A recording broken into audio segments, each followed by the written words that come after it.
Hey guys, it's Chris Racine here back from C&H Smonge, and I'm giving a informative service and repair video regarding three types of carburetors here. The first one on my left is the carburetor you typically find on your Series Craftsman AYP HOP style machine, like this machine right here in front of me. It's a Series Craftsman string trimmer with the straight shaft engine, or I should say straight shaft cutter head on the bottom down there.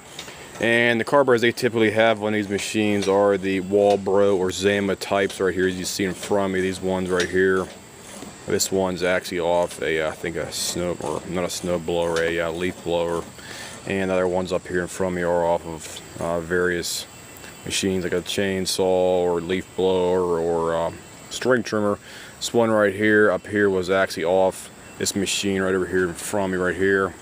This one right here. And the reason I'm making this video is because these machines tend to get a lot of crap down inside a carburetor if you don't keep your gas clean. And whenever we do a fuel system cleaning over here, you basically have to replace all the components, or sometimes you may have to replace the actual carburetor assembly itself too.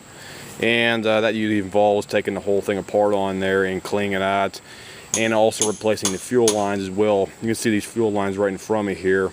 They're getting all funny looking. They're all like a dark orange amber color right there, and they should basically be clear or yellow in a style if they're a tie-going fuel line on these machines. Also, you can also see the primer bulb itself is also contaminated with gasoline too. Even though it still works, it has a crack on the one side down here, and this thing should be completely clear, as you see on this one right over here in front of me. That one's completely clear. And you can see right next to side by side right there, that one's clear and the other one's like basically opaque. You can't see through because it's contaminated with gasoline. And whenever we do a repairs over here, we always have people bring over their machines and have us give them an estimate for repairs up front.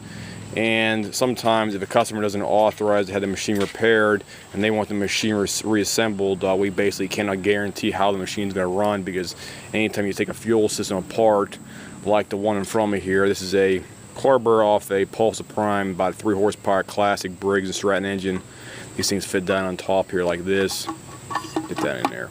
And you have your gasket and diaphragm inside these things as well. This is what these things look like right here. As you can see, they're affected by gasoline and water and dirt.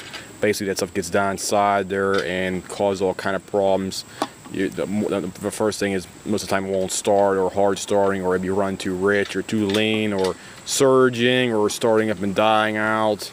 And whenever you take something apart like this, you're upsetting the gasket surface and stuff like this. You can see right here, still got crap on here, and this is why anytime you take something apart, you have to replace the components. Otherwise, the machine has a 50-50 chance of even running properly if you put it back together with damaged components like these in front of me right here.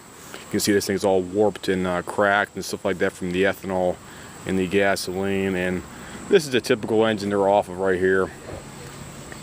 Your Yardman, stuff like that, Sears. You get your good old Pulsa-Prime carburetor on there. The older style Pulsa-Prime carburetors were all metal with a metal gas tank. The newer ones, they're all plastic carburetor with the metal gas tank on them for that. And the best way to fix these things is just simply take the carburetor off and just replace them and be done with it like that. So that's what we do over here. So the other thing is some of these smaller carburetors on these string trimmers, hedge clippers, string chainsaws, leaf blowers, whatnot out there, they have your mixture screws, and your mixture screws should not be messed with unless you know exactly what you're doing with them.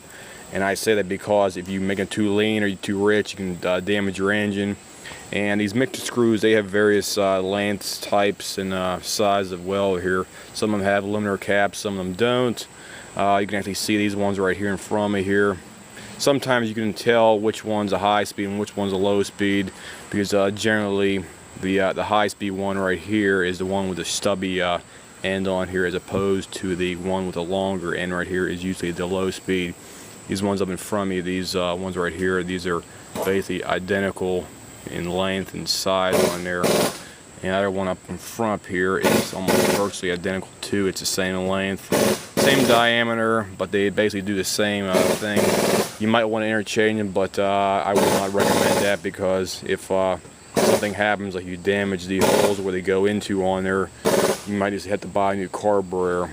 And the other thing is, whenever you're replacing the carburetor or doing a carb rebuild kit, you always have to replace the intake manifold gasket here.